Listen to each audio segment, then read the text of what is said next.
흑암에 사는 백성들을 보라 수많은 심령 멸망하겠네. 누가 할까 주의 복음 들고 생명을 구원하는 곳으로 금봄새 죽게 있으니 금봄새 죽게 있으니 나는 가서 주의 복음 전하라 주가 널 항상 지키리라. 구원의 문은 넓게 열렸으니 십자가 분명 일어나거라. 너희의 힘을 하나로 뭉쳐서 죄악의 쇠사슬을 끊어라. 큰 권세 주께 있으니 큰 권세 주께 있으니 너는 가서 주의 복음 전하라 주가 널 항상 지키리라. 왜 너는 멸망길을 가려느냐 저 음성 듣고 응답하여라. 널 구원하러 예수 죽었으니 생명의 이 복음을 전하라.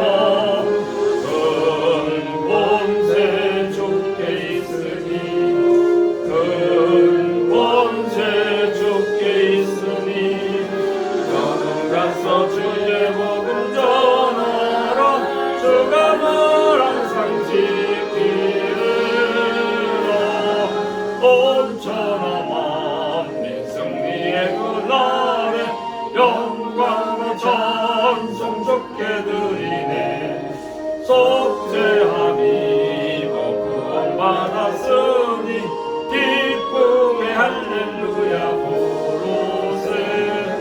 큰 권세 주께 있으니 큰 권세 주께 있으니 너는 가서 주의 복음 전하라 주가 널 항상 지키리라.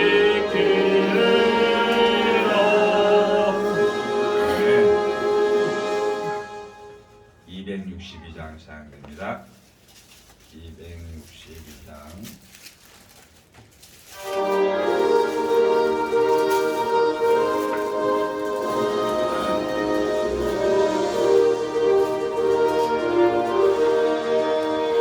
모든 죄악길에서 목자 없는 양같이 모든 사람 길 찾아 헤맨다. 자비하신 하나님 독생자를 보내사 너를 지금 부르리오시오. 이때라 주의 공을 받을 때가 이때라. 지금 좁게 나와 겸손하게 절하라. 구원함을 얻으리. 험한 십자가 위에 달려 돌아가신 주 다시 살아나셨네 기쁘다. 죄는 구원하실 때 어서 주께 나와 크신 은혜 구하라 구하라. 이때라 주의 공을 받을 때가 이때라.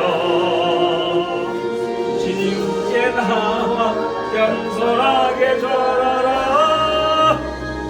구원함을 얻으리.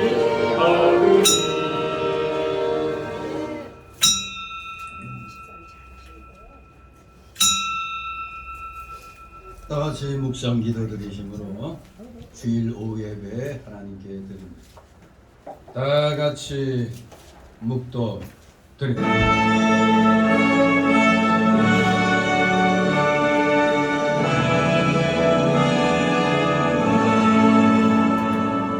성부 성자와 성령 찬송하리.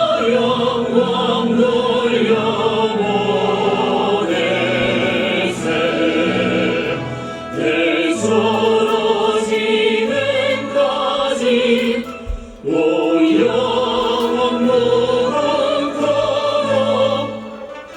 성삼이 내 영광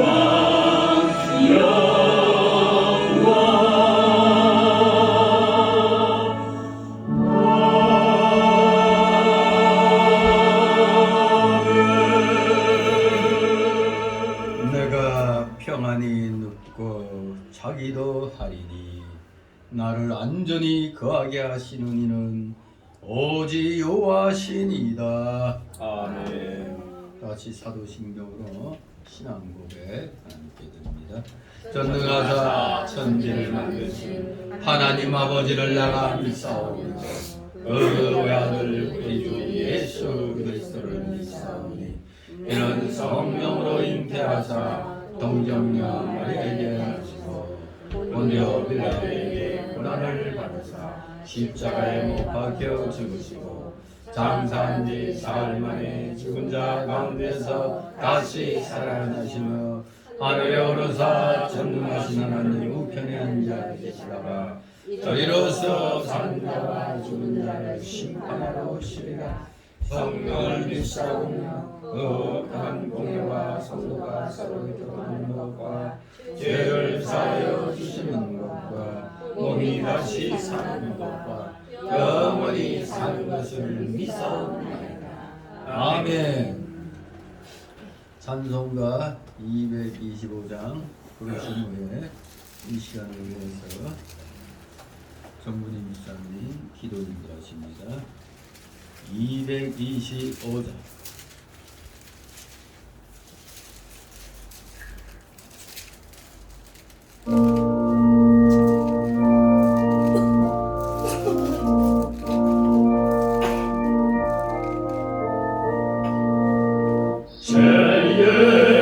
예루살렘 복된지 내 이름 높도다.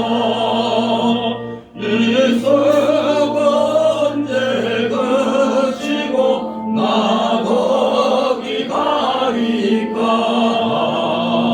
나 거기 가리까 저 보석으로 세운 손 늘 보고 싶도다. 그 생저문과 황금길 나 언제 버릴까 나 언제 버릴까. 그 사도들과 성도들 주 예수 보셨네. 주 예수 믿는 친구들 주 함께 모이세. 주 함께 모이세. 새 예루살렘 복된 집 나 언제 가리까 나 언제 수고 그치고 그 영광 누릴까 그 영광 누릴까. 아멘. 기도 만복의 근원이 되신 하나님 아버지, 주님의 은혜 가운데 우리를 보호하여 주셔서 예배의 자리로 인도하여 주시니 감사합니다. 저희를 각자에게 맡겨진 신앙의 본분을 잘 지켜 행할 수 있게 하옵소서. 기도의 자리, 섬김의 자리를 힘써서 찾을 수 있게 하시고 한결같은 모습으로 주님을 기쁘시게 할 수 있게 하옵소서. 우리 성원교회가 하나님의 뜻을 이루어 나가는 교회 되게 하시고 늘 주님의 말씀에 거하는 성도들 되게 하여 주시옵소서. 지난 일들을 돌이켜보면 주님께 감사해 함에도 불구하고 원망과 불평으로 일관했던 것을 용서하여 주시옵소서. 이제는 원망하고 불평하는 어리석음이 없게 하여 주시고 언제나 주님 은혜에 늘 감사하여 고백을 드릴 수 있는 삶이 되게 하여 주시옵소서. 이 시간 말씀 듣기를 원합니다. 우리의 마음의 문을 열어주시고 들을 길을 열어주셔서 한 말씀도 땅에 떨어지지 않게 하시고 말씀을 잘 받아서 주님 뜻의 섭리를 깨달아 알게 하시고 늘 순종하며 행동에 나가는 우리 성도들 다 되게 인도하여 주시옵소서. 말씀을 잘하시는 우리 목사님 영육간의 건강과 성령 충만을 더하여 주시어서 늘 하나님께 영광 돌리는 우리 성도들을 말씀으로 인도해 나가시기에 부족함이 없도록 능력을 더하여 주시옵소서. 우리 또한 하나님께 거룩한 삶을 드리는 성도들 다 되게 하옵소서. 어제에 이어 오후 시간에도 주님께 예배드리게 하시니 감사드립니다. 몸과 마음과 정성을 다하여 드리는 시간 되게 하옵소서. 전해지는 말씀을 통하여 우리들은 갈급한 심령의 은혜의 단비를 내려 주시옵소서. 이 시간 구하지 못한 것까지도 주님이 아시오니 우리 성교의 부족한 부분을 주님 살펴보고 하여 주시옵소서. 감사드리는 날 구원하신 예수 그리스도 이름으로 기도드립니다. 아멘. 감사드립니다. 이 시간 함께 은혜 나눌 말씀은 신약성경 마태복음 13장입니다. 마태복음 13장 45절에서 58절까지의 말씀을 보도록 합니다. 신약성경 마태복음 13장 45절로 58절까지 교대로 읽도록 하겠습니다. 마태복음 13장 45절에서 58절. 제가 먼저 있습니다. 45절. 또 천국은 마치 좋은 진주를 구하는 장사와 같으니 급히 값진 진주 하나를 만나매 가서 자기의 술을 다 팔아 그 진주를 샀나이다. 또 천국은 마치 바다에 치고 각종 물고기를 모는 그물과 같으니 그물에 가득하게 물가로 들어오고 앉아서 좋은 것을 그릇에 담고 못된 것을 내어버리라. 세상 끝에도 이러하리라. 천사들이 와서 부인 중에서 악인을 갈라내어 물불에 던져버리니 거기서 울며 이를 갈수 있으리라. 이 모든 것을 깨달았느냐 하시니 대답하되 그러하오이다. 예수께서 말하되 그러므로 천국에 세련된 선관마다 마치 새벽과 엿것을 그 안에 내어 오는 기분과 같으니라. 예수께서 이 모든 비유를 마치신 후에 거기를 떠나서 고향으로 돌아가사 저희 땅에 가르치시니 저희가 놀라노래 이 사람이 이치여 이런 능력이 어디서 나느뇨. 이는 그 목수의 아들이 아니냐. 그 모친은 마리아, 그 형제들은 야고보, 요셉, 시몬, 유다라 하지 않느냐. 그 너희들은 다 우리와 함께 있지 아니하냐. 그런즉 이 사람이 이 모든 것이 어디서 나느뇨 하고 예수를 배척한지라. 예수께서 저희에게 말씀하시되 선지자가 자기 고향과 자기 집 위에서는 존경을 받지 않음이 없느니라 하시고 저희의 믿지 않음을 인하여 거기서 많은 능력을 행치 아니하시니라. 아멘. 네, 오늘 제목은 이 모든 것을 깨달았느냐라는 제목으로 오후 시간에 함께 은혜를 나누고자 합니다. 이 13장은 그 유명한 천국 비유장이죠. 천국 비유장.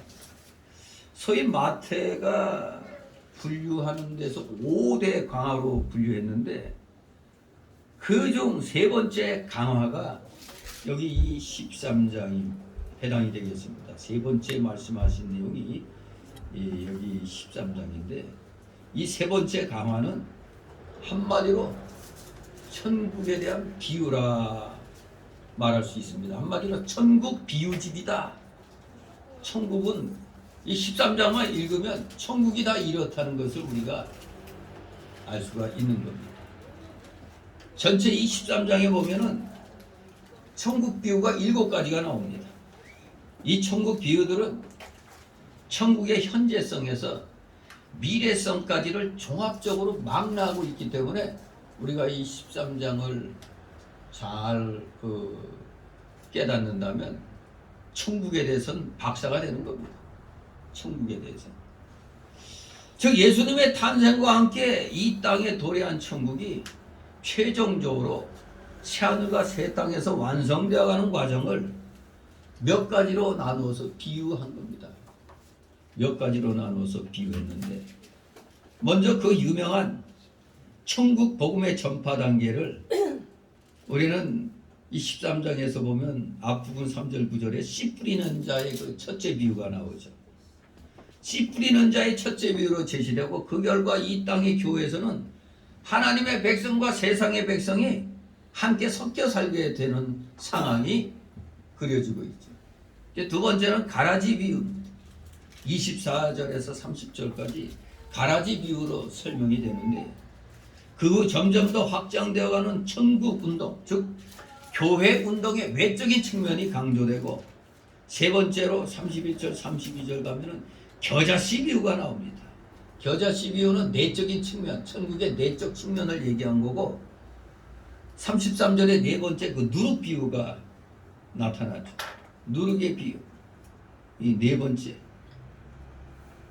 참 천국을 그 마음에 소유하는 자의 기쁨을 말씀하고 있는 겁니다. 누룩 비유로 보여지고 나서 참 천국은 그 마음에 소유하는 자의 기쁨이 된다.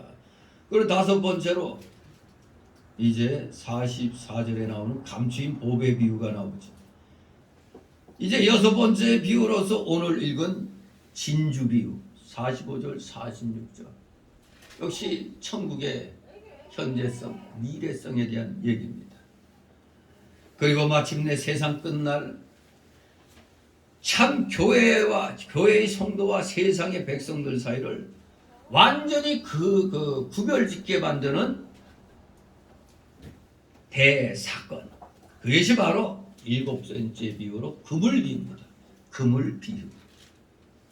그 그물 비유로 암시하고 있는데, 우리가 이러한 13장에서 이 천국 비유집에서 유의할 점이 두 가지가 있습니다.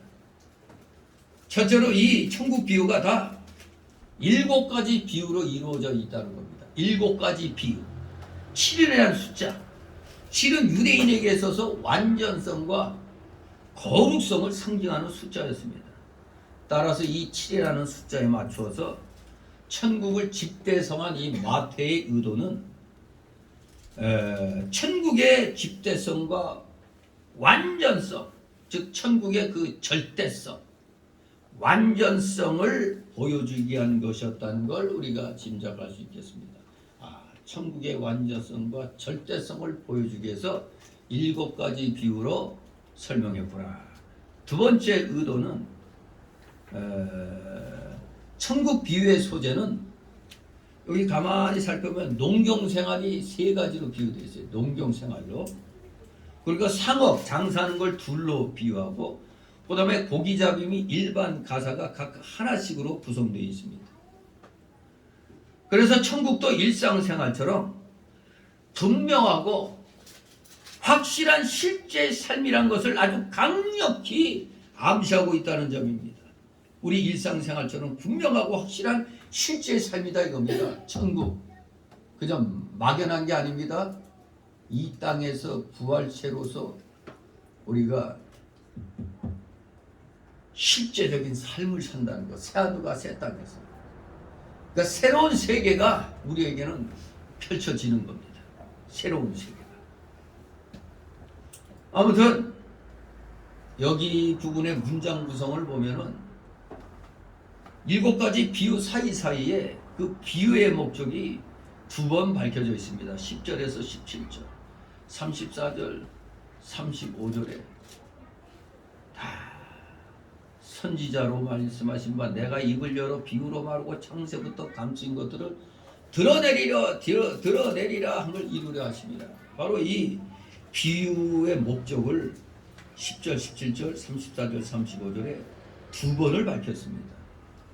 그리고 씨 뿌리는 자의 비유에 대한 해설이 18절, 23절에, 가라지 비유에 대한 해설이 36절, 43절에, 그리고 도입부와 결론부 1절, 2절, 그리고 결론부 51절, 52절 이렇게 이루어져 있는데, 오늘 우리 이제 이 천국의 일곱 가지 비유 가운데 이제 뒷부분에 마지막 단계에 이르는 진주 비유와 그물 비유를 통해서 깨달은 자의 사명이 무엇인가를 우리가 분명히 알아야 되겠습니다. 자,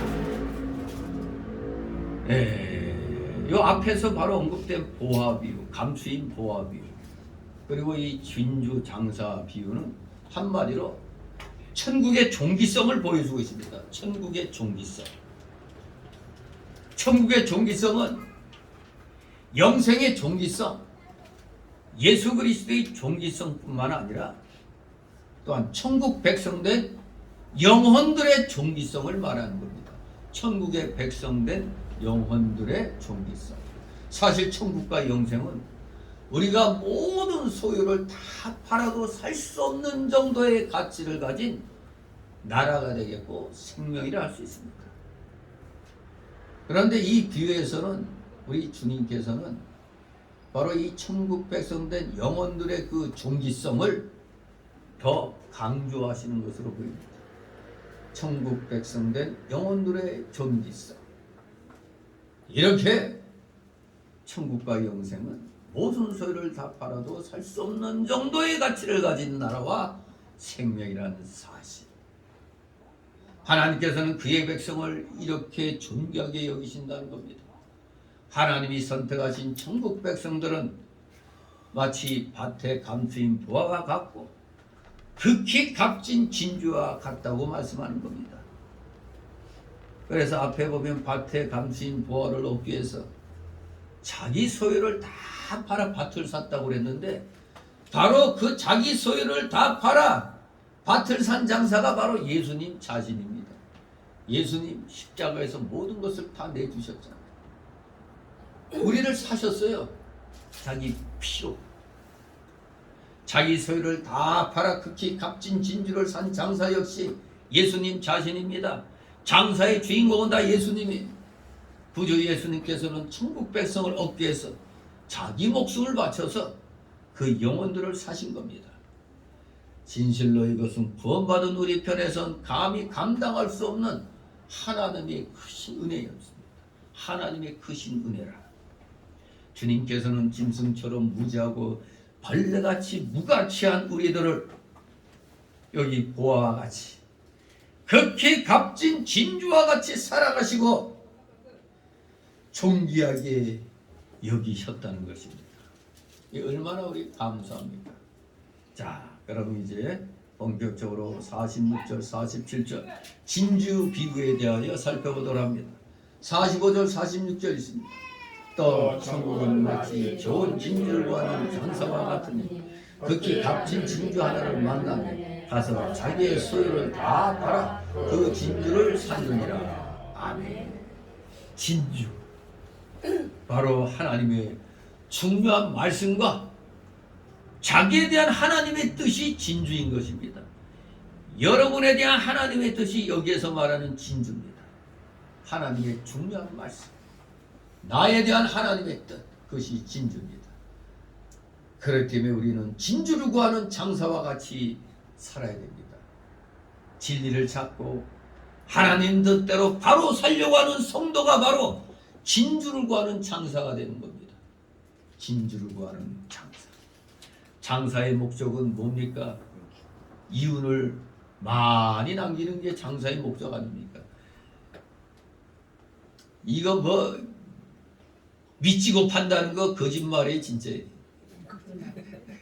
3대 거짓말 중에 하나죠. 미치고 팔면 뭔 놈이 장사를 해? 네? 미치고 팔 수가 없는 겁니다. 장사의 목적은 이윤을 많이 남기는 겁니다. 그래서 우리 성도는 어떻게 해야 좀 더 하나님의 뜻대로 바로 살고 좀 더 하나님의 말씀을 받아 지키겠는가 해서 우리가 힘써야 하는 겁니다. 하나님 뜻대로 바로 살기를 원하고 하나님의 뜻을 찾는 사람은 당연히 하나님의 요긴한 말씀을 발견하면 어때요? 어떤 마음이 듭니까? 기쁘죠. 이게 그런 뜻이었구나. 기뻐서 자기의 소유를 다 팔아 그것을 삽니다. 그래서 우리가 부흥회 때 이런 데 보면은 아니 별로 가진 것도 없는데도 뭐 하자니까 앞장서서 그냥 자기 주머니 다 털어가지고 심지어 처녀들은 시집갈 자금까지 막 헌금하는 걸 보잖아요. 왜? 믿지 않는 사람이 볼 때는 정신 나간 거지. 그러나 본인한테는 이걸 다 줘도 기쁜 거야. 가치가 있는 거예요. 왜? 하나님의 요긴한 말씀, 자기에 대한 하나님의 뜻을 발견했으니까 이거 돈보다도 귀한 거잖아요. 그러니까 아낌없이 또 바칠 수가 있는 겁니다. 그야말로 여기 진주장사처럼 자기 소유를 다 팔아서 거기서 사는 겁니다. 그게 귀한 걸 아니까. 이렇게 진주를 발견한 사람은 모든 것을 희생하여 그 진주를 내 걸로 만들기 위해서 전력을 다하는 겁니다. 이거 놓치면 안 된다. 이거 어떻게든지 내가 가져야겠다. 마틴 루터가 종교개혁을 할 때도 의는 믿음으로 말미암아 산다는 그 진리를 깨닫고 그 진주를 사기 위해서 자기의 모든 것을 다 희생했습니다. 다 버렸어요. 그래서 로마 천주교의 모든 전통과 신부의 지위를 다 내어놓았습니다. 루터가 진주를 발견한 후, 즉 자기에 대한 하나님의 뜻을 발견한 후, 하나님이 중요한 진리를 발견한 후 그것을 소유하기 위해서 자기 일생을 다 바쳤습니다.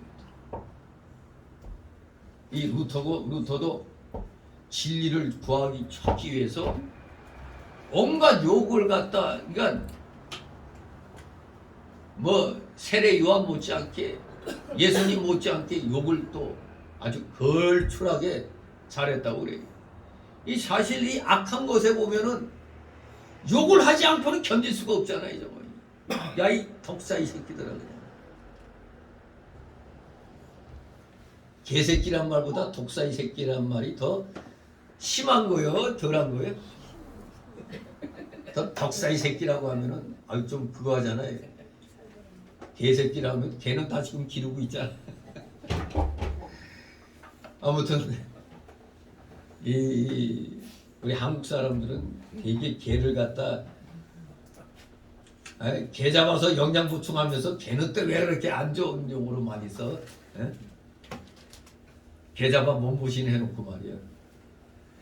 아무튼 이렇게 마틴 루터는 진리를 발견하고 나면 이걸 소유하려고 욕을 할 수 있을 때는 다 욕을 다 해내는 겁니다. 왜? 그래야 이 진리가 바로 밝혀지니까 저 쓰레기 같은 놈들 저거 못 깨달으니까 욕을 해내야지 저걸. 그래서 깨닫게 하는 겁니다. 왜 저 사람이 나한테 욕하지? 머저리 같으니까 욕하는 거죠. 그래서 그 본인이 그걸 내가 머저리 같구나. 저것도 못 깨달으니까. 깨닫게 하는 겁니다. 욕하는 거는. 이 마틴 루터는 그것을 소유하려고 자기 인생을 다 소비합니다. 다 바쳤어요. 진주가 뭐라고요? 자기에 대한 또 하나님의 뜻이라고 그랬죠. 하나님의 중요한 말씀과 자기에 대한 하나님의 뜻이라고 그랬습니다. 그러면 이 하나님의 뜻을 깨달았다면 다른 것이 다 희생되더라도 일생 동안 그것을 세워나가도록 결심을 하고 노력을 해야 됩니다. 저도 마찬가지예요. 저도 회사 생활하다가 진주를 발견한 거예요. 말씀의 진주를 발견했기 때문에 이 좀 더 방해받지 않고 믿음 생활을 해야겠다 해서 직장을 간둔 거예요. 뭐 쉽게 말해서 뭐 직장 간두는 거 쉬운 거 같지만 그거 아니에요. 제가 얘기했잖아요. 저는 그 직장 간두고 하나님의 쓰임 받으려고 3년을 기도했다고 그랬잖아요. 3년 동안 산에 가서 기도하고. 그래서 마침내 저도 뭐 누구처럼 팔아먹으려면 되게 많이 팔아먹었을 거예요. 나도 영웅을 들었거든. 진짜 그건 기도를 아주 많이 하고 그 신령한 걸 터득하지 않으면 깨닫지 못하는 겁니다. 이 진짜 하나님의 음성이 나에게 그냥 탁 이렇게 온다는 거, 이거는 개인에게 있는 그 특별한 그런 사건들이죠. 누구나 다 그렇게 된다는 건 아니고 특별히 하나님이 필요로 할 때는 그렇게 영음으로 또 주시는 겁니다. 그러니까 남들이 부러워하는 그 직장 초계같이 내던진 거죠. 근데 저는 또 내던지지 않을 수가 없었던 게 내가 죽겠거든. 아니 이제 그만둬야겠다고 결심했는데 빨리 실행에 안 옮기니까 밤에 그냥 명동에서 나와가지고 당산동에 와서 차 몰고 내려가는데 껌껌할 때 내려가는데 고속도로에서 갑자기 앞이 안 보이는 거예요. 근데 남들 같으면 아 이게 왜 이러지? 이거 뭐야 이거 막 그러는데 저는 앞이 갑자기 하나도 안 보이는 순간 아이고 하나님이 나한테 지금 책망하시는구나 나 그렇게 딱 생각하는 거예요. 그래서 아이고 하나님 제 당장 내일 가서 사표 내겠습니다. 아, 그랬더니 깜깜했는데 불빛이 보이기 시작하는 거예요. 이제 이게 자신에 대한 하나님의 뜻을 찾으면은 어떻게든 희생을 해야 돼. 근데 그 희생이 그냥 오는 게 아니거든요. 응답을 받아놓고도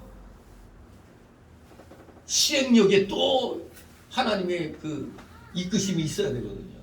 분명히 응답은 받았는데 실행하려고 하니까 또 불안하잖아. 그러니까 하나님이 다른 것을 희생하게 만드는 겁니다. 정말 저한테는 그때 진주는 바로 직장 그만두고 교회 일하는 데에서 조금이라도 한 번이라도 더 참여하는 거 그게 나의 진주였거든요. 그러니까 처음에는 이거 뭐 먹고 살지? 아 이제 매달 나가는 돈 뭘로 갚지? 이런 걱정이 있었는데 그게 봄에 눈 녹듯이 그냥 싹 사라지는 거예요. 아 이게 기도의 응답이구나. 이게 불안한 힘이 하나도 없어지는 거예요. 그 전까지는 그래도 불안한 게 아이고 근데 알겠는데 뭐 먹고 살죠 하면서 기도하는데 그 불안한 것까지도 하나님이 또 그러니까 제가 일생을 통해서 두 번 들은 거예요. 영음을. 한 번은 직장 놓고 했을 때 하나님이 이제 답을 주셨을 때 그리고 두 번째는 내가 빨리 실행에 못 옮길 때 너에겐 건강한 몸이 있지 않느냐. 그 두 번째로 그 말씀이 딱 내 영을 때리는데 정말로 이 개인적으로 보면은 사실 희생이죠. 가족들도 뭐 내가 직장 생활을 해서 뭐 돈을 벌어야 되는데 이거 뭐 아무것도 없이 그냥 진짜 막막한 거예요. 이게 막막한 거. 이거 진짜 뭐지 맛이 갔다 올 수도 있는 거죠. 뭐 준비해 놓은 거 하나도 없는데 벌어놓은 것도 없는데 그러나 깨달았다면 여기 말씀대로 다른 것을 다 희생되더라도 일생 동안 그걸 세워나가야 되는 겁니다. 바로 저도 바로 진주를 발견했기 때문에 자신에 대한 하나님의 뜻을 발견했기 때문에 하나님의 중요한 말씀을 깨달았기 때문에 희생을 각오했던 것이죠. 아니 솔직히 화이트 칼라였던 사람이 떠돌이 장사꾼같이 장사한다는 게 그게 쉬운 겁니까? 근데 이게 예수 믿으니까 하나도 부끄럽고 이런 게 없어져. 아 내가 예수님 믿고 내 믿음 더 키워나가려고 이러는 건데 부끄러운 게 없는 거예요. 부끄러운 게. 근데 도리어 왜 나보다 남이 더 걱정해 주대? 아니 장사하러 가면은 그 동네 사람들이 아저씨는 이런 일을 하는 사람 같지 않은데 뭐 얼굴에 쓰여 있나? 뭐 화이트 칼라, 블루 칼라 그게 얼굴에 쓰여 있는지 뭐 하여간에 분명히 표면적으로 볼 때는 잘 나가는 회사 두 달에 한 번씩 또 보너스 나오고 잘 나가던 회사 오죽하면 그때 안병남 목사님이 교인들 앞에서 아니 내 자랑을 하더라고. 아무튼 제일교회에서 제일 먼저 또 집사 직분 받고 뭐 그랬는데 1년도 안 돼가지고 그냥 몇 개월 만에 그냥 설의 집사 세우고 뭐 이거 직분 저거 직분만 이렇게 했는데 정말로 뭐 이게 깨달아지니까 그냥 뭐 즐거운 거예요. 즐거운 거. 하나님 일 하는 게 즐거운 거예요. 세상적으로는 괴롭죠. 근데 직장이 없으니까 내가 나가서 벌어야 될 거 아니에요. 이게. 진실로 이 진주를 발견했다면 다른 것이 희생된다 할지라도 일생 동안 그것을 세워나가도록 결심하고 노력을 해야 되는 겁니다. 진주를 발견하기 위해서 발견했다면. 우리가 잘 아는 모세는 이스라엘 백성을 인도하여 애굽에서 가나안으로 가는 것이 하나님의 뜻인 줄 알고 애굽에서의 그 화려한 왕자로서의 모든 특권을 40년간 누리던 특권을 포기하고 광야에서 40년간 양치기 목동으로 훈련받았죠. 그래서 80세 되던 때 자기에 대한 하나님의 뜻 진주를 온전히 깨닫고 애굽으로 가서 애굽 왕과 단판 승부를 벌여서 이스라엘 백성을 출애굽시켰죠. 애굽 탈출. 전 지금도 그때 무슨 10개였나 영화가 되게 오래된 영화죠. This land is mine, God gave this land to me. 요게 그 옛날에 그게 들은 게 이 땅은 나의 것이다. This land is mine. God gave this land. 이 땅을 to me 나에게 주셨다. 이게 여기까지는 아주 그냥 그대로 이 머릿속에 남아 있어요. God gave this land to me. 여기까지. 이 아주 그 웅장한 그 음악 있잖아요. 쉽게 나올 때 This land is mine 하면서 그냥 쫙 나오는 게 바로 모세가 진주를 발견했기 때문에 이 백성을 애굽에서 탈출시켜야 하는 것이 나의 진주라는 걸 깨달았기 때문에 일생을 희생하면서 하나님께 쓰임받은 겁니다. 이것이 진주 장사의 진면목인 것입니다. 여러분도 믿음 생활하는 중에 나의 진주가 뭘까? 하나님이 나에 대한 이 진주가 무엇인가 깨달았다면 아마 깨달았기 때문에 교회 생활을 하는 것이라 볼 수가 있습니다. 이 깨닫지 않았으면 뭐하러 교회 생활을 하겠어요? 깨달았으니까 하는 겁니다. 깨달았으니까 집안 식구들 중에도 혼자만 교회 다니잖아요. 혼자만 나가더라도 하나님 뜻을 이루어야 되니까. 남편하고 오늘 어디 가야 되는데 오늘 주일이라 안 돼요. 처음에는 얼마나 힘들었을까요? 그러나 시간이 흐르니까 아이 남편들도 에이 너는 너 나는 나 이제 그렇게 되는 거지. 믿음 생활에 이제 좀 간섭이 덜하지. 처음에는 아마 시컬컬 따졌을 겁니다. 그냥 별의별 그냥 소리 해가면서. 그러나 여러분들의 진주를 찾았기 때문에 좀 가정적으로 좀 희생이 있더라도 지금 마이웨이 하는 겁니다. 마이웨이. 믿음의 길입니다. 진주 찾아 마이웨이 였습니다. 하나님이 주신 땅이에요. 여러분 것입니다. 내 것입니다. 하나님이 나에게 주신 땅. 이 기업을 잃어버리면 안 되는 겁니다. 아주 이 진주 비유 비유한 말씀이죠. 이제 두 번째로 47절 50절 그물 비유가 나옵니다. 이거 심각하죠. 그물 비유. 이 비유도 씨 뿌리는 비유와 곡식과 가라지 비유처럼 현재적 천국의 불완전성을 보이는 겁니다. 현재 우리 교회가 이 지상에서는 불완전하죠. 지금 우리 교회들이 불완전한 상태잖아요. 지금. 그러면서도 서서히 하나님 나라가 확장되어 가고 있죠. 현재적 천국의 불완전성 지금 보르고 있는 겁니다. 다같이 47, 50절 있습니다. 또 천국은 마치 바다에 치고 각종 물고기를 보는 그물과 같으니 그물에 가득하니 물가로 끌어내고 앉아서 좋은 것은 그릇에 담고 못된 것은 내어버리느니라. 세상 끝에도 이러하니라. 천사들이 와서 의인 중에서 악인을 갈라내어 풀물에 던져 놓으니 거기서 울며 이를 갈미 있으리라. 아멘. 천국의 현재적 단계인 교회, 현재적 단계입니다. 지금 우리가 이 몸담고 있는 이 교회는, 또는 복음사역, 현재적 단계인 이 복음사역은 마치 바다에 그물 치고 각종 물고기를 잡는 것과 같다고 말하고 있습니다. 고기가 가득한 그물을 끌어올려 갖고 어부가 딱 봐서 못된 고기나 어린 거 내어버리고 좋은 고기는 그릇에 담는 것 같이 교회 안에도 참신자가 들어오고 불신자도 들어오는 겁니다.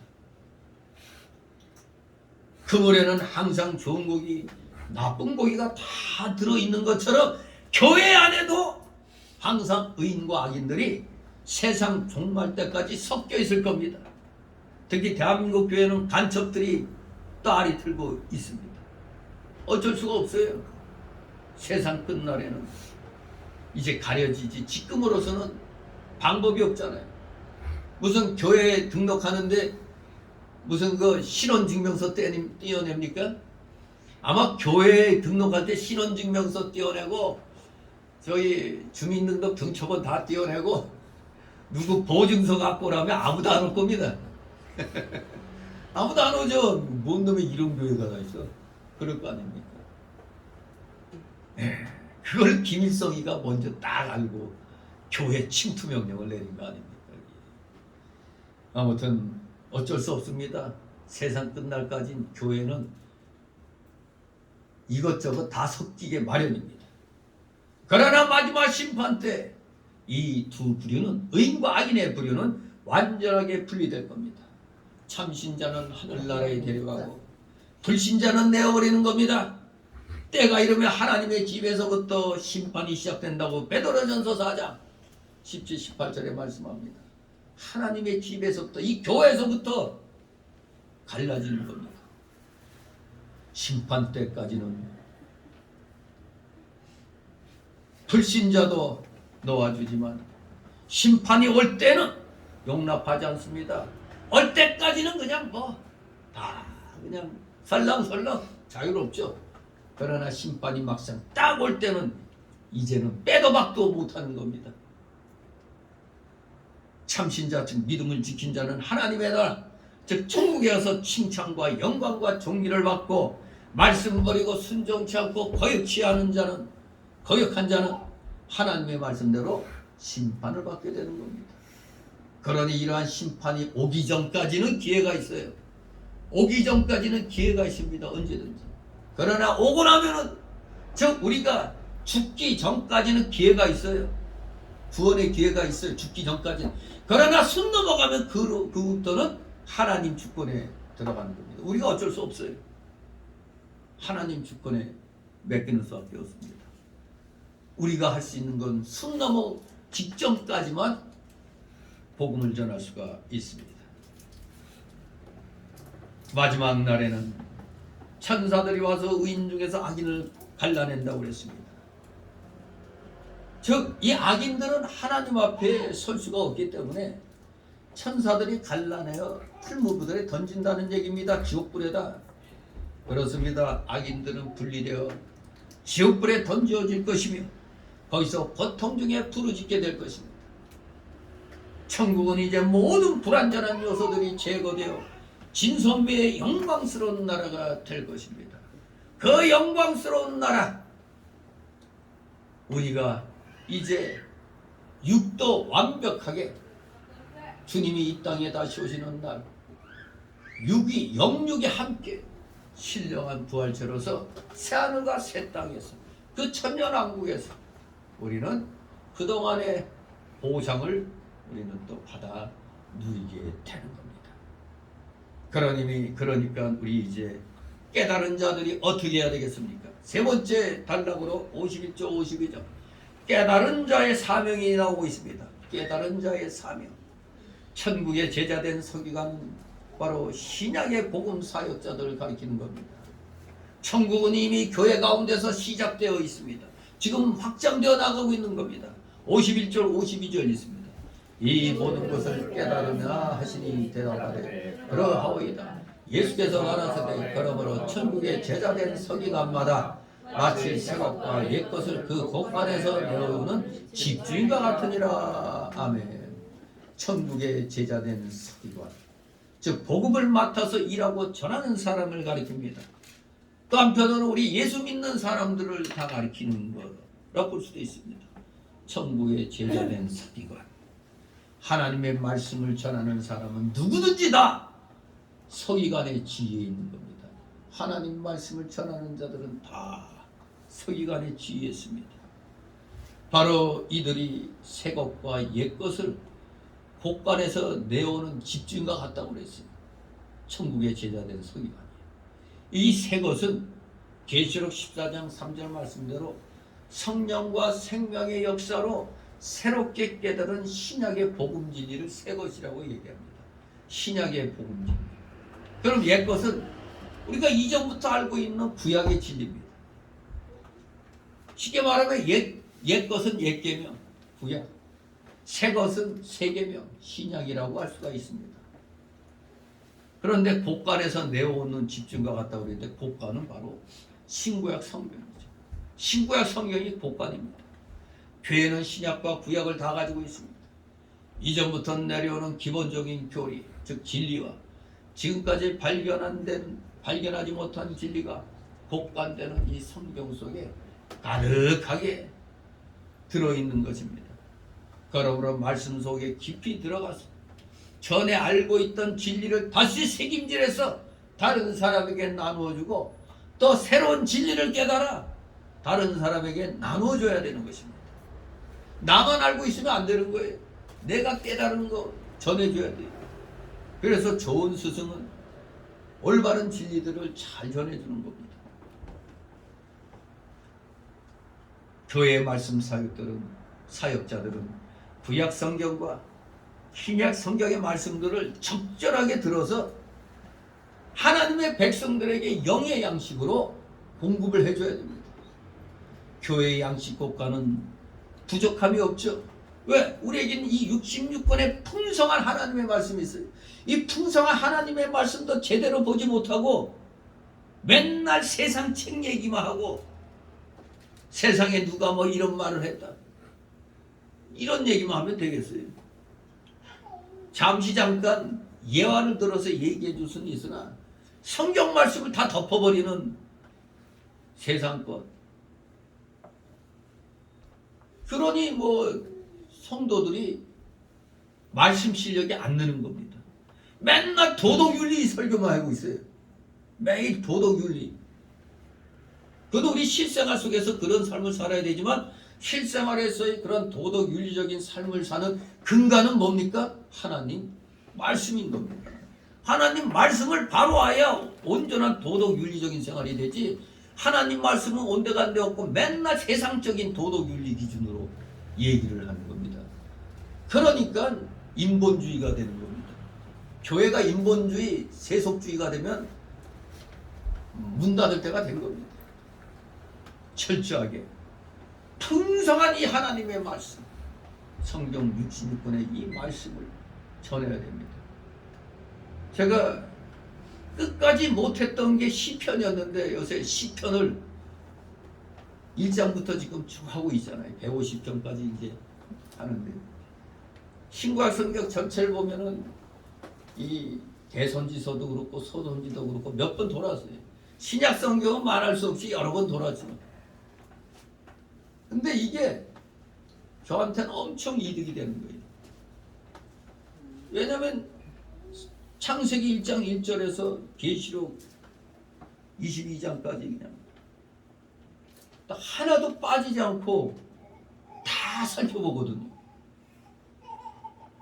그러면은 오늘 오전에 하는 아버지의 마음이라는 그 설교도 우리 배용규 집사님이 몇 년도에 돌아가셨죠? 12년. 내가 한 13년도인가 그때 한번 이거 설교한 것 같은데, 하여간 그때 한번 설교한 기억이 있는데 그 외에는 별로 한 기억이 없어요. 근데 오늘 또 한번 하니까 또 새로운 맛이 나는 거예요. 새로운 맛. 이 성경은 진리는 똑같아요. 그러나 이것이 또 그날의 그 상황에 또 따라서 또 주시는 그 또 느낌이 또 다르는 게 있습니다. 아무튼 이렇게 66권의 풍성한 하나님의 말씀 때를 따라서 적절하게 성령의 감동으로 전할 수 있는 실력을 하나님이 허락을 해야 되는 겁니다. 절대 우리 이 풍부한 양식 창고를 두고 영적으로 굶주린 일이 없어야 돼요. 근데 영적으로 굶주리고 있단 말이에요. 그만큼 성경 말씀은 등한시하고 맨날 세상 도덕윤리로 얘기를 하고 있으니까 굶주리는 겁니다. 내 영이 은혜를 받아 심령이 새롭게 되면 전에 알고 있던 진리도 새 것이 되는 겁니다. 이 성경 말씀은 전번에 했는데도 또 하면 또 새로워지는 겁니다. 자꾸 새 것이 되는 거예요. 그냥. 심령이 새롭게 되어서 신령한 세계를 발견하면 전에 알고 있던 성경 말씀이 새로운 맛이 나고 새로운 은혜가 되는 겁니다. 우리가 전에 그 여름하고 겨울에 이병구 목사님 살아계셨을 때 하루씩 우리가 갔잖아요. 이병구 목사님은 항상 자기 그 강의 설교지 그거 가지고 하거든요. 그것만 똑같은 얘기예요. 똑같은 거지만 또 해가 바뀌고 이 날이 지나고 하면 또 전번에 했는 건데도 또 새로운 맛이 나는 겁니다. 이게 성경 말씀이에요. 새로운 은혜가 되는 겁니다. 왜냐하면 그때 들었을 때는 알지 못하던 새로운 진리가 이번에는 또 깨달아지는 거거든요. 이때는 전자나 후자나 앞에 거나 뒤에 거나 결국에는 다 둘 다 새 것이 되는 겁니다. 새 것이. 이 성경 말씀은 항상 새 것이에요. 항상 새 것. 왜? 나에게 감동 주니까 나에게 뭔가 깨닫게 하니까 새 것이 되는 겁니다. 그러므로 이 성도들은 개인적으로 늘 성경을 읽고 또 공적으로 성경을 듣고 배움으로써 영의 양식을 우리는 풍성히 섭취해야 되는 겁니다. 이게 깨달은 자들이 해야 할 일입니다. 깨달은 자의 사명, 이렇게 52절을 통해서 살펴봤습니다. 이제 네 번째로 53절 58절 고향에서 배척받으신 예수님. 아니 세상에 자기 고향에서 배척을 받으셨다니 희한한 일이죠. 인간적으로 우리 예수님은 분명히 형제들과 누이들을 가진 평범한 인간이었습니다. 인간적으로 볼 때는. 그렇기 때문에 로마 가톨릭의 마리아의 영원 동정녀설은 비성경적이죠. 왜냐하면 마태복음 1장 25절 그 전통 본문에 보면은 그의 맏아들을 낳기까지 동심하지 아니했다고 그랬어요. 맏아들을 낳기까지라고 되어 있습니다. 그리고 누가복음 2장 7절에도 맏아들을 낳아 강보로 싸서 맏아들을 낳아 강보에 싸서 그렇게 기록했습니다. 또 오늘 이 53절 58절이 증거하는 대로 예수님께서는 동생들이 있어요. 야고보, 요셉, 시몬, 유다 등의 여러 동생들이 있어요. 또 누이까지 있었습니다. 이 로마 가톨릭은 이거 뭐라고 하는가? 영원 동정녀라고 얘기하는데 아니 마리아가 예수님만 낳고는 인간적인 생식 방법이 없었다, 중단됐다고 했는데 아니 동생들이 이렇게 쭈루루룩 있고 누이까지 있어. 이거 뭘로 설명을 할 건데? 이 로마 가톨릭은 교황의 말이 성경 위에 있어요. 모든 것은 성경 아래에 있어야 되는데 로마 가톨릭은 그래서 교리적으로 이단이라고 얘기하는 겁니다. 교리적 이단. 그러니까 왜 꼭 우리가 로마를 붙여야 되느냐? 우리도 가톨릭이니까 그래요. 우리 개신교는 원식 가톨릭. 저 타락한 가톨릭은 로마 가톨릭입니다. 그냥 가톨릭이라고 하면 우리까지도 다 싸잡아 욕하는 거가 되는 거예요. 우리는 원식 가톨릭, 원래 가톨릭이에요. 그러나 로마 가톨릭은 종교개혁을 하고 나올 수밖에 없는 부패한 카톨릭이었던 거예요. 여러분, 세계 기독교 교회 협의회라는 거 저거 공산주의 단체입니다. 그러니 교단들이 저기에 남아있으면 안 되는 거예요. 소련이 소비에트 연방 때 KGB, 소련의 그 무시무시한 독일의 게시타포 같은 KGB가 무시무시한 그 단체 아닙니까? 정보 단체. 그 KGB에서 만든 게 WCC예요. 처음부터 공산주의 운동이었습니다. 처음부터. 그런데 교회들이 거기에 휩쓸려 갔다는 게 신기한 일입니다. 교회와 공산주의는 물과 기름 외에 섞일 수가 없어요. 참말로 기가 막히죠.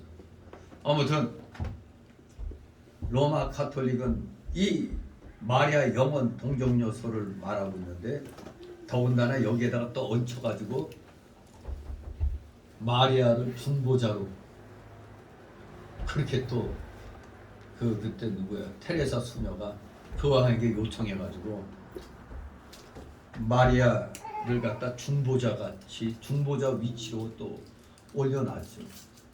이 완전히 인본주의입니다. 자, 53절 54절 있습니다. 예수께서 이 모든 비유를 마치신 후에 거기를 떠나서 고향으로 돌아가사 저희 회당에서 가르치시니 저희가 놀라가로되 이 사람의 이 기회와 이런 능력이 어찌 떠났느뇨. 아멘. 이제 예수님께서 다시 자기가 태어난 가버나움으로 돌아가서 회당에서 가르쳐졌어요. 그럴 때 이 예수님의 지혜와 능력에 사람들이 다 놀랍니다. 분명히 이때가 그들에게는 믿을 만한 좋은 기회였습니다. 좋은 기회. 그러나 예수님을 육신적으로만 취급했기 때문에 믿지 못했죠. 이들은 머릿속에 예수님이 누구예요? 목수 아들. 그냥 목수 아들로만 알고 있었어요. 근데 저게 어떻게 해서 무슨 자기가 구세주래? 신기하죠. 무슨 지가 메시아야 우리가 뻔히 아는데 나는 너의 과거를 알고 있어. 이런 식으로. 아니, 예수님 뭐야 너? 누구야 너? 너 목수 아들 아니야? 이 정도란 말이에요. 그러니 믿지 않을 수밖에, 고향 사람들은. 그리고 낮춰봤고 배척을 해버렸습니다. 어디서 사기치려고 그래? 배척을 했습니다.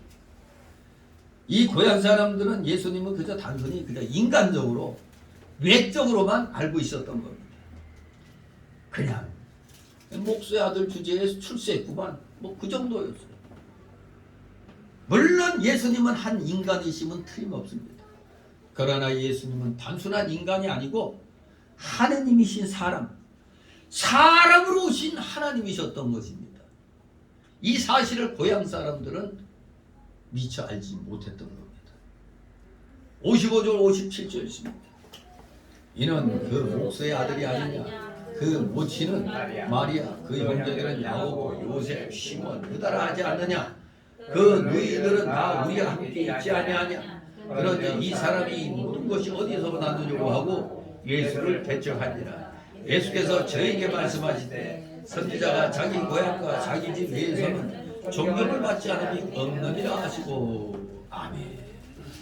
물론 우리 예수님은 육신적으로는 분명히 맞습니다. 요셉의 아들이고 그의 어머니는 마리아였습니다.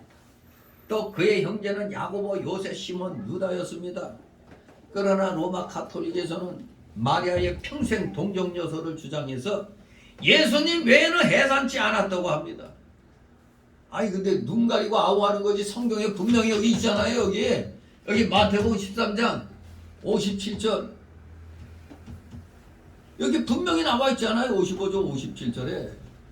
아니 성경에 나와 있는데, 예수님 동생들 얘기가 나왔는데 어떻게 이걸 딱 가려놓고 예수님 외에는 해산치 않았다고 그런 거짓말을 해요. 분명히 성경 위반인 겁니다.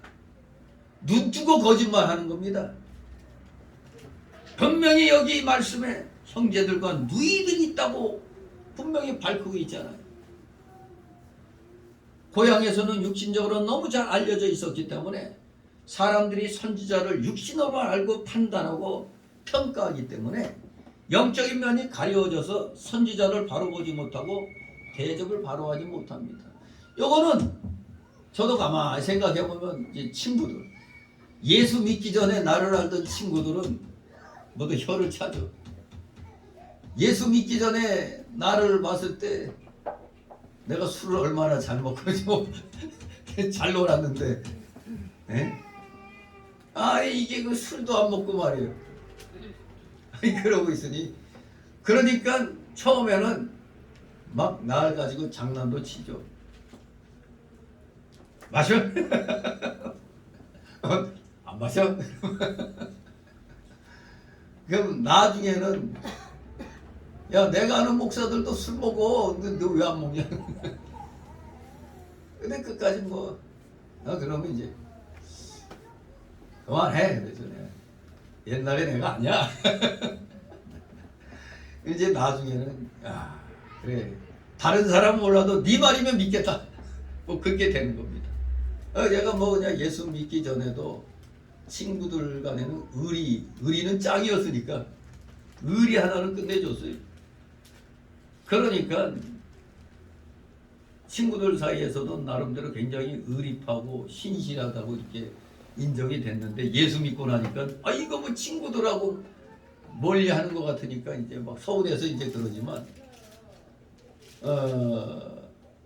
그래도 내가 잘 놀고 놀지 않고 내숭 떨었다면 인정 안 했을 텐데 누구 못지않게 잘 놀고 그냥 그랬단 말이에요. 그냥 그런 사람이 싹 변해가지고 180도 변해가지고 안 하니까 처음에는 놀랬죠. 다 이게 웬일인가 해가지고 그러나 변함없이 아이가 딱 행동하니까 그래 네 말은 내가 믿어주마지, 그렇게 이제 나오는 겁니다. 아무튼 처음에는 많이 놀리죠. 이거 언제부터 예수 믿었다고 안 먹냐. 참 놀림도 많이 받았죠. 네가 언제부터 그랬다고. 네, 그렇습니다. 아는 사람들은 그냥 육신으로만 아는 거죠.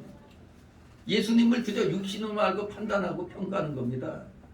그러니까 바로 알고 바로 대적을 하지 못하는 겁니다.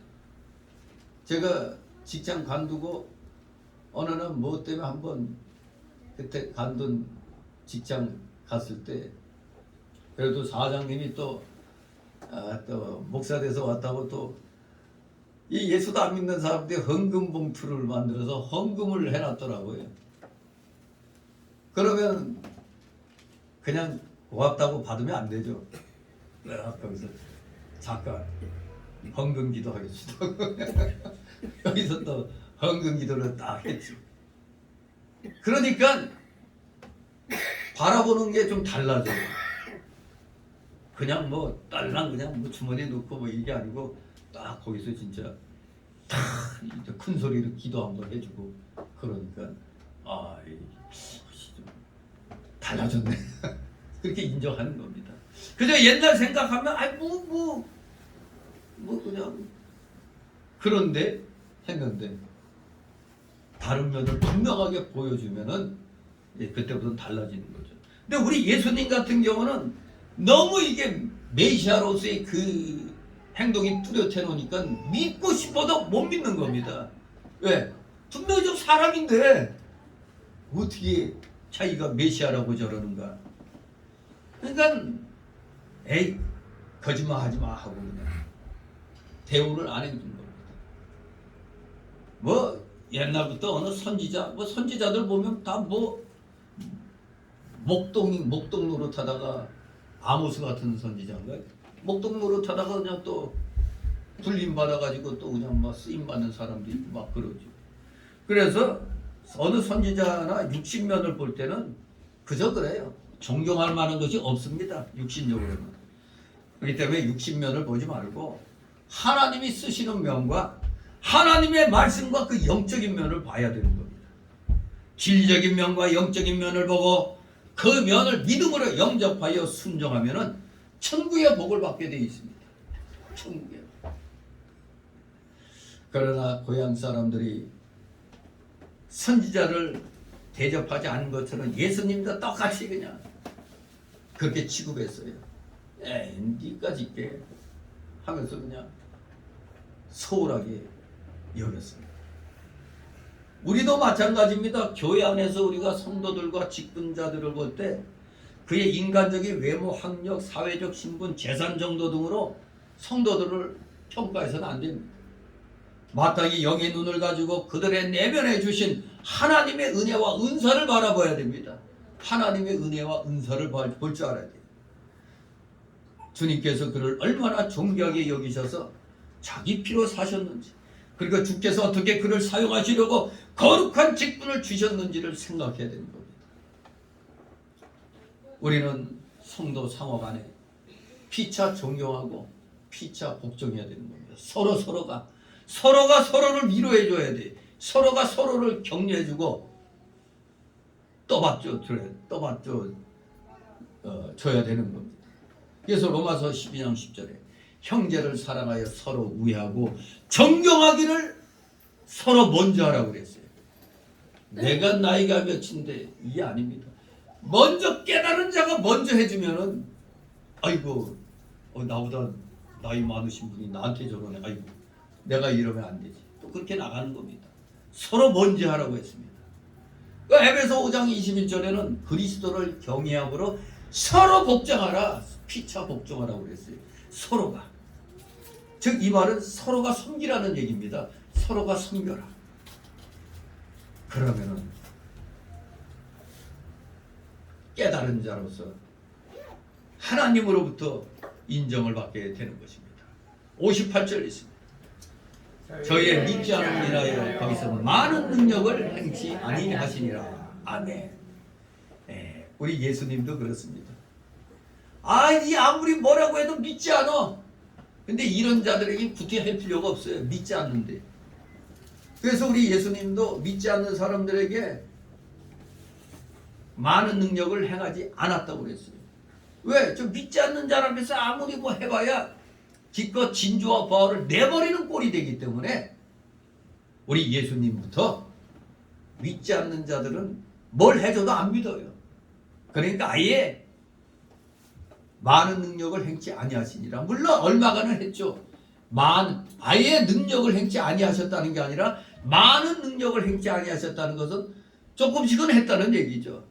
그러나 대부분 시원찮은 것들 일부러 마치 너 뭘 보여봐라 뭐 강도같이 네가 먼저 십자가에서 내려가봐 이런 거 그런 거 안 해죠. 하나님 뜻에 어긋나는 이런 것들은. 그러나 가끔씩 병 걸리고 뭐 이런 사람들은 분명히 고쳐줬을 겁니다. 왜? 많은 능력을 행치 아니하셨다고 그랬지 아예 행치 아니하셨다고 안 했거든요. 중요한 것은 함부로 기적이나 어떤 하나님의 능력을 남발하지 않으셨다는 겁니다. 오늘날 이 부흥사들 자기 이름 내려고 쥐꼬리만한 것까지도 그냥 부풀려가지고 하잖아요. 부풀려가지고 인정받으려고 그냥 뻥치고 말이냐. 여러분 속이 무슨 생각하고 있는지 다 알고 있다는 둥. 이게 아주 뻥을 쳐도 아주 뻥을 쳐요. 내 아는 목사 중에는 속옷이 보인대. 내가 그래서 이 사람이 이게 뭔 소리 하는 거예요? 어디서 또 이런 것도 주워 배웠나. 아무튼 하나님의 능력은 끝이 없죠. 하지만 우리들이 말씀에 순종할 때 능력이 나타납니다. 하지만 능력이 나타난다고 해서 함부로 그냥 아무 데서가 그냥 막 쓰면 되는 게 아니에요. 필요할 때만 쓰는 겁니다. 필요할 때. 이것을 꼭 쓰지 않고서는 하나님의 영광이 가려질 때 이럴 때는 해야죠. 기도도 하고.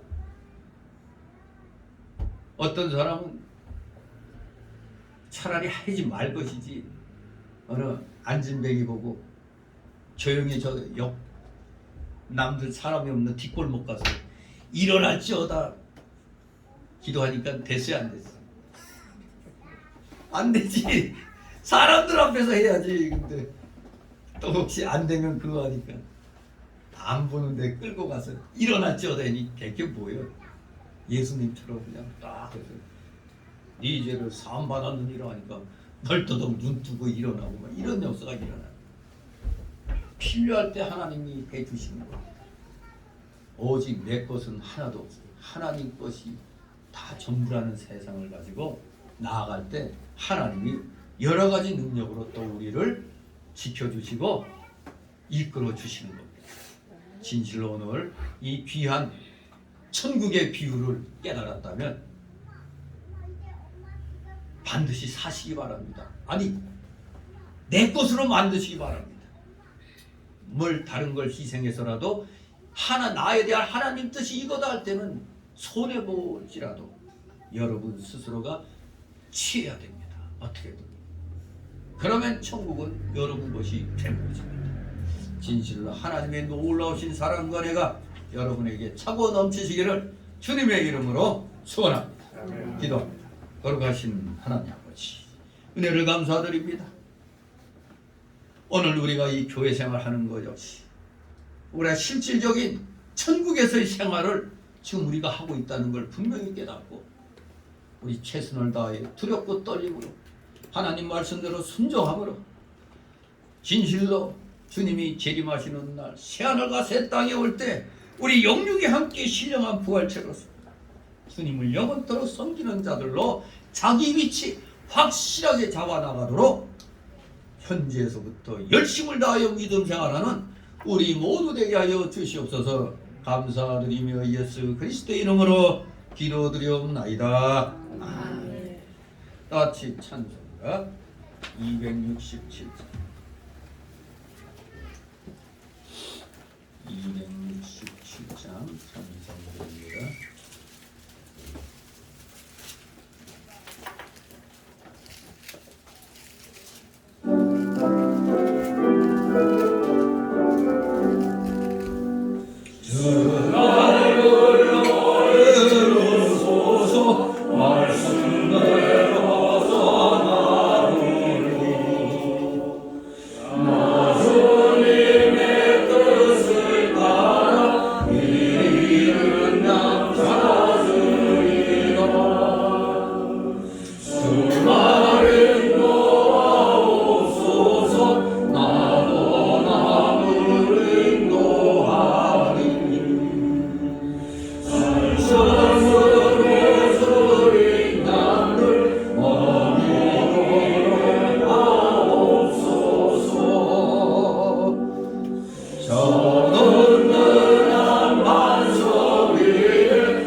주기도문으로 마칩니다.